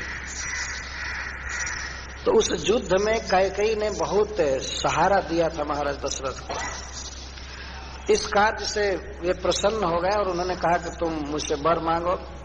तो तो पति से सहज प्रेम करने वाली थी, वो उसने मांगा नहीं। क्या मांगे महाराज दशरथ से बढ़कर उसके लिए क्या था? एक पत्नी के लिए पति से बड़ा कोई है होता नहीं। तो वो क्या वस्तु मांगे, उसने टाल दिया। वास्तव में कहा कि नहीं, हमें कुछ नहीं मांगना है। महाराज दशरथ बहुत प्रसन्न थे, कहे नहीं मांगो मांगो मांगो। तो इसने कह दिया कि ठीक है मांग लूंगी। वो बात को टाल रही थी, उसको तो याद भी नहीं थी कि हमारे पति ने हमसे 2 वर मांगने के लिए कहा था। वो इतना प्रेम करते थे महाराज दशरथ। लेकिन कैकेयी के स्वभाव की एक कमजोरी थी, वह यह रहस्यमय बात अपने दासी से कह दी थी। जब पति से एकांत में बात हुई है, पति तैयार है सब कुछ देने पर, तो इस बात को अब दूसरे से कहने की क्या आवश्यकता थी? वो तो 3rd क्लास की दासी से कह दी थी। बताइए, पति से इतनी गोपनीय बात हो रही है, कॉन्फिडेंशियल बात, और वो इस प्रकार से बहिरंग एक दासी से, नौकरानी से कह दी थी। ये कैकेयी के स्वभाव की कमजोरी थी। और कैकेयी के स्वभाव की कमजोरी नहीं है, स्त्री जाति की कमजोरी है। स्त्रियों के हृदय में कोई बात पचती नहीं है, ये देखा गया है। जो अपने पति से बात होनी चाहिए थी, वह बात एक दासी से कह दी थी, और इस आवेश में कह दी कि हमारे पति कितना हमको मानते हैं, हमसे बहुत प्रसन्न है, हमसे बहुत प्रसन्न है। यही श्रोता मिली थी कहने के लिए। तो मंथरा ही इतना क्वालिफाइड पर्सन थी सुनने के लिए, और किसी से कही होती। यदि नहीं कही होती कैकेयी इस बात को, तो शायद ये घटना नहीं हुई होती। तब कहती है सुनो, आपको याद है हमसे आपने कहा था 2 वर देने के लिए राजा दशरथ कहे हैं? हाँ। तो बस एक वर से भरत को राज्य मांगो और दूसरे से राम को वन में खदेड़ो, बस हो गया। खूब समझा करके भेजिए, समझा करके, और कही कि तब मांगना वर जब देने के लिए राजा दशरथ राम की सौगंध खा ले, तब भूपति राम शपथ जब कर वचन न टरई। जब राम की सौगंध खा ले, शपथ खा, नहीं तो बदल जाएगा। राम से उसको बहुत प्रेम है तो बदल जाएगा। और कहे कि जाओ कोप गृह में, सहसा मत विश्वास करना। राजा दशरथ आएगा तो तुम्हारे चरण पर गिरेगा, अपना मुकुट रखकर, पगड़ी रख करके, लेकिन मत मान जाना। ये मत समझना को प्रेम कर रहा है। मैं कह दिया, मैंने कहा ना कितना कपटी है।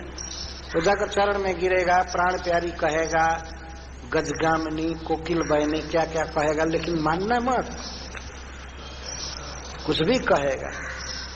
तो इस तरह से समझा बुझा करके, पट्टी पढ़ा करके और भेज दिया कोप भवन में। कोप भवन का अर्थ क्रोध भवन। राजाओं के यहाँ एक घर बना होता है जिसमें उसके परिवार के लोगों को कोई तकलीफ होती है तो वे लोग वहां या तो पत्र डाल करके छोड़ देते हैं या पर्सनली जाते हैं। तो राजा 24 घंटे में एक बार देखते हैं कि हमारे इस स्वजन को ये तकलीफ है, इसको ये तकलीफ है, ये तकलीफ है, तो उसके अनुसार व्यवस्था करो। तो उसको कोप भवन कहते हैं। तो राजा दशरथ जब गए कैकेयी को संवाद देने के लिए, तो वहां पर किसी दासी ने कहा कि महाराज दशरथ तो कोप भवन में गए और मंथरा भी वहीं थी, वो नहीं बोली।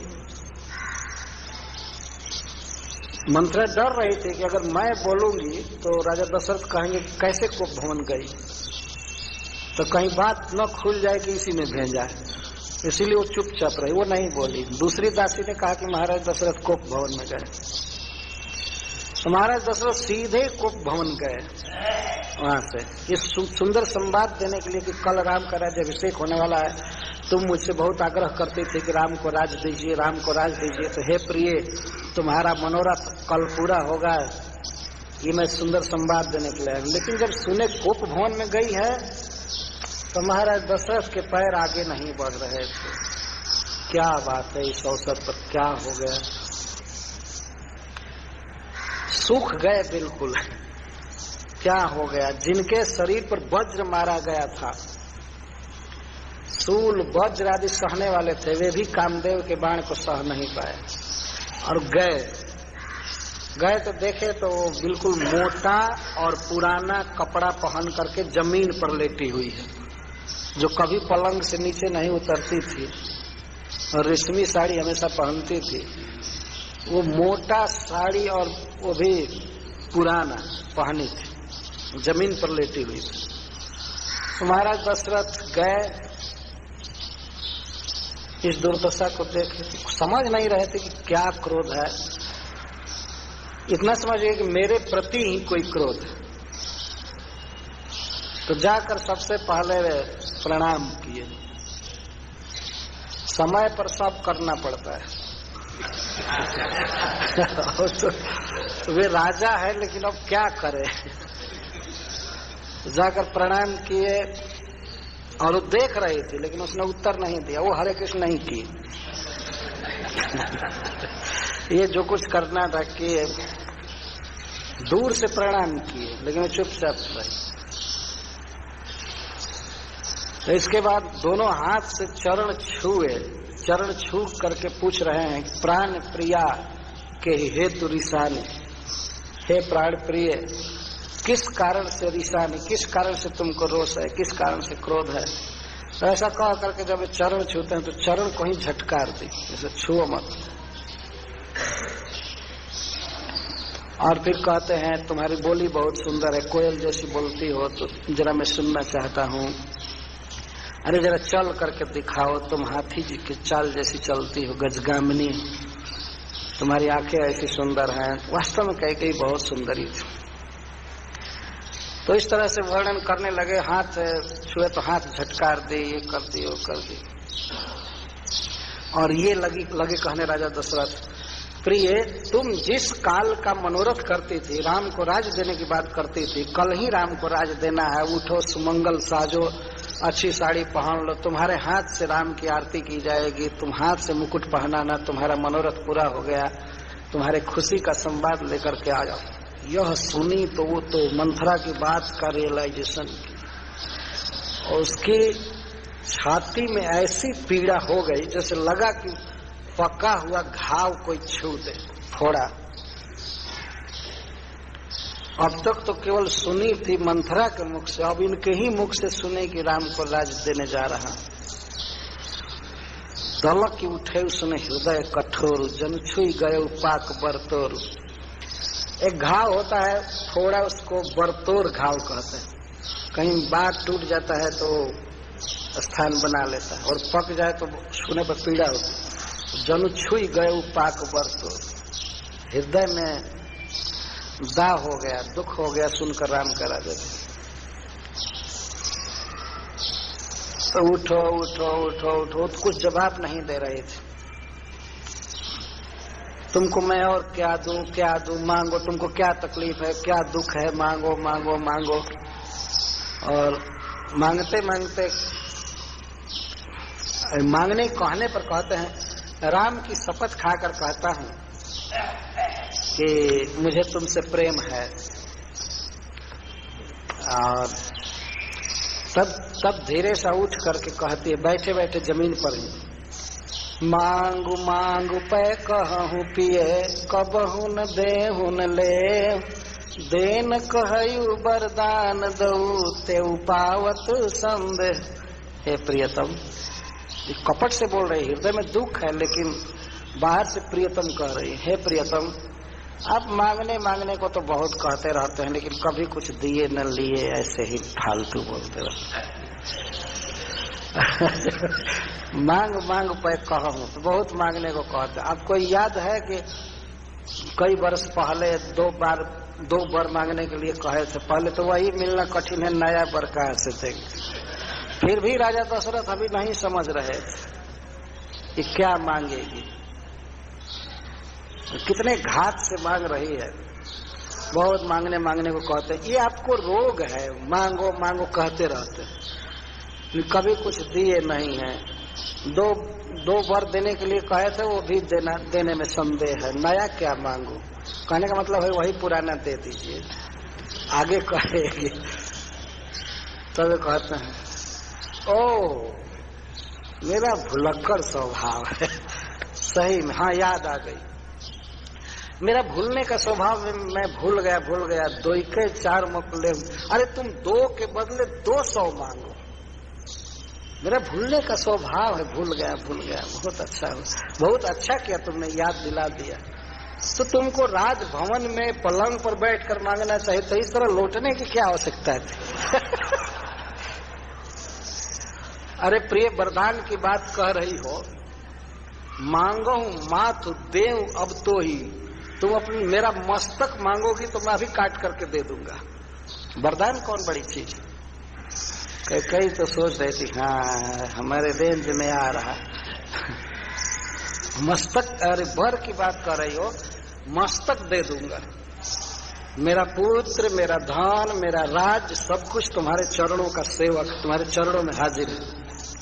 तुम मुझे प्राण प्रिया, तुम मेरे प्राणों से भी अधिक प्रिय हो। मैं सब कुछ तुम्हारे चरणों में न्यौछावर कर दूंगा, अपना जीवन, अपना धन, अपना राज्य। वास्तव में महाराज दशरथ इस तरह कैकेयी को मानते थे, परंतु यहीं पर वे मार खा गए। अपने आदमिया से हार जलाया आदमी। मनुष्य सब जगह जीत जाता है, लेकिन अपने आदमी से उसे हारना पड़ता है। महाराज दशरथ आज अपनी पत्नी से मात खा गए। कोई भी व्यक्ति इस तरह से कमजोर है, जैसे महाराज दशरथ ने कह दिया कि कुछ भी मांगो मैं तुमको दूंगा, पहले 2 वरदान। पर ऐसी बात किसी भी पति को भूलकर पत्नी के लिए नहीं कहना चाहिए। कुछ शर्त रह करके ही वर देना चाहिए। ये नहीं कि वो जो कुछ मांगे वही दे दे, नहीं, इतना कामी नहीं हो जाना चाहिए। इतना स्त्री के बस में नहीं होना चाहिए कि मैं तुम्हारा दास हूं और जो मांगो वो कर दूंगा। स्त्री पर इतना विश्वास नहीं करना चाहिए। अपने को देना है तो भगवान राम के हाथ में देना चाहिए, कृष्ण को देना चाहिए। कृष्ण जो कहेंगे वही करूंगा, ये नहीं कि तुम जो कह दो वही करूंगा। और वो कह देगी कि अपने लड़के को वनवास दे दो, तब क्या होगा? राजा दशरथ जो अपने को बिल्कुल समर्पित कर रहे हैं, यह गलत। प्रेम का यह मतलब नहीं होता है कि 100% स्त्री की इच्छा पर ही चलना चालू कर दे, ऐसा नहीं होना चाहिए। हम लोग अपने वैदिक इतिहास के आलोक में ये सब बातें सीखते हैं, सीखना चाहिए। कोई भी व्यक्ति संसार में, चाहे पत्नी हो, भाई हो, कुछ भी हो, एक सीमा तक ही समर्पण किया जा सकता है, पूरा पूरा नहीं। ये कहने का अधिकार नहीं था कि तुम्हारी जो इच्छा हो मांगो। वो कह देते कि मैं तुमको ये धन दूंगा, अलंकार दूंगा, ये दूंगा, वो दूंगा, इसमें से कोई मांगो। लेकिन जो इच्छा हो मांगो। तब तो वही तो इच्छा हुई कि मरना पड़ा दे करके। महाराज दशरथ मरे 4 दिन के भीतर। इस तरह से कहा तुम कुछ भी मांगो, कुछ भी मांगो, कुछ भी मांगो।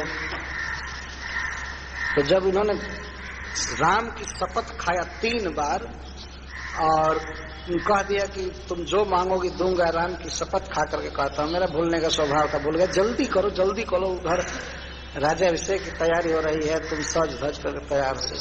तब कहती है, सुना हूं प्राण प्रिय भावत जी का, हे प्राण प्रियतम, मेरे मन में जो अच्छा लग रहा है वो ये दीजिए। राजा दशरथ समझे कि बिल्कुल अनुकूल हो गए।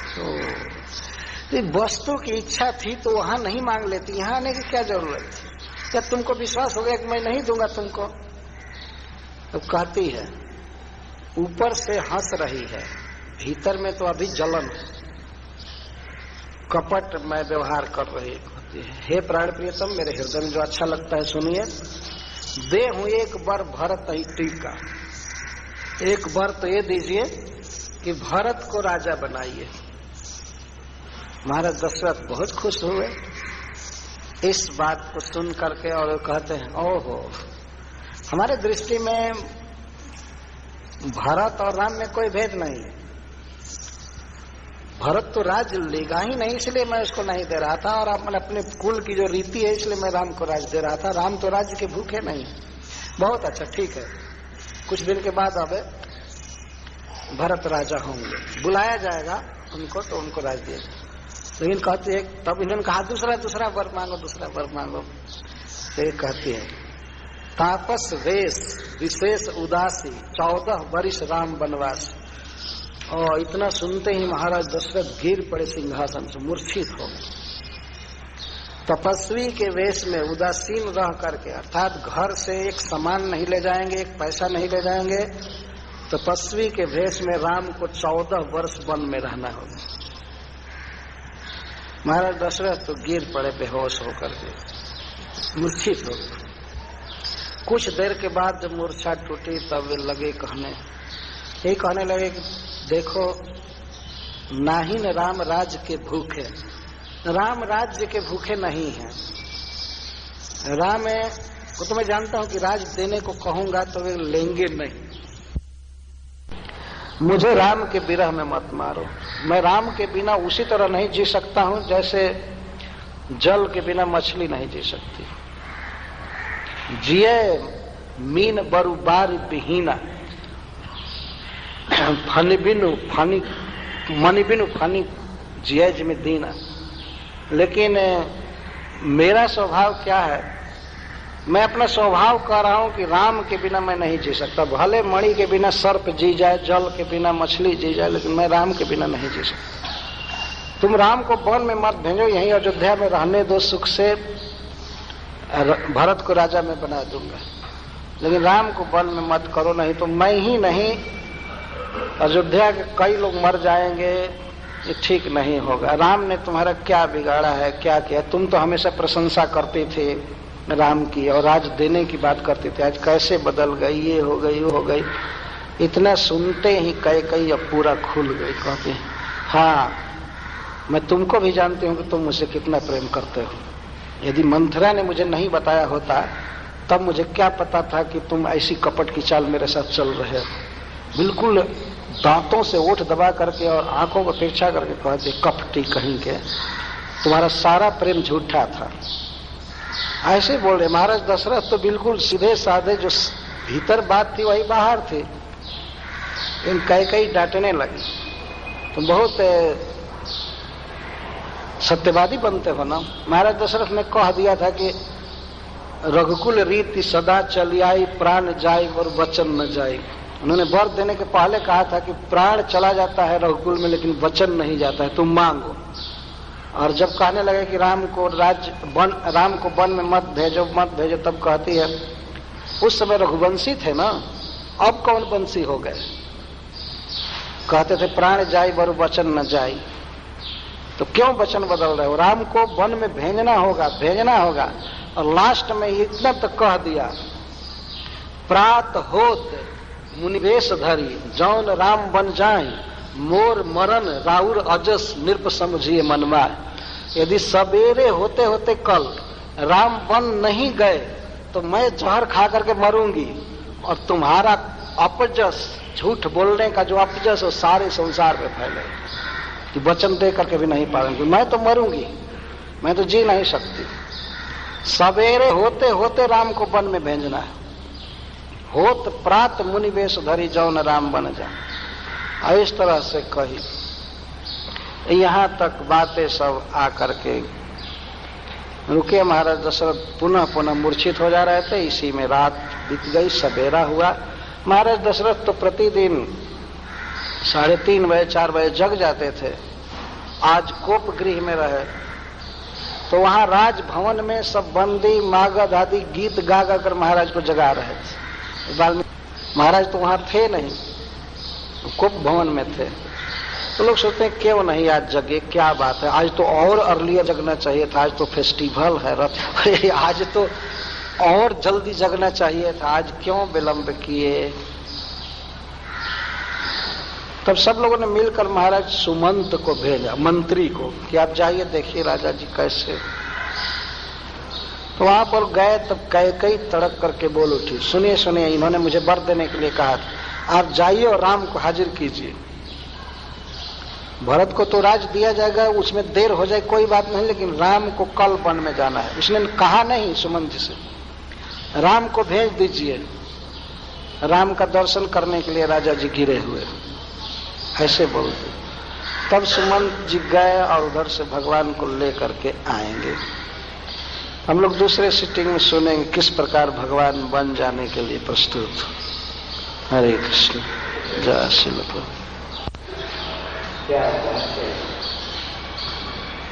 पता नहीं रहस्य क्या हो सकता है, जवानी का मुख्य समय वन में बीत जाए। ऐसा हमने सुना है कि सरकार जो आजीवन कारावास देती है, तो कंटिन्यूअस कोई जेल में रह जाए तो 14 बरस ही होता है। मतलब जवानी का मुख्य अंग वन में बीत जाए, इसके बाद देखा जाए। और कोई 14 संख्या का क्या अर्थ होगा, दूसरे लोग जान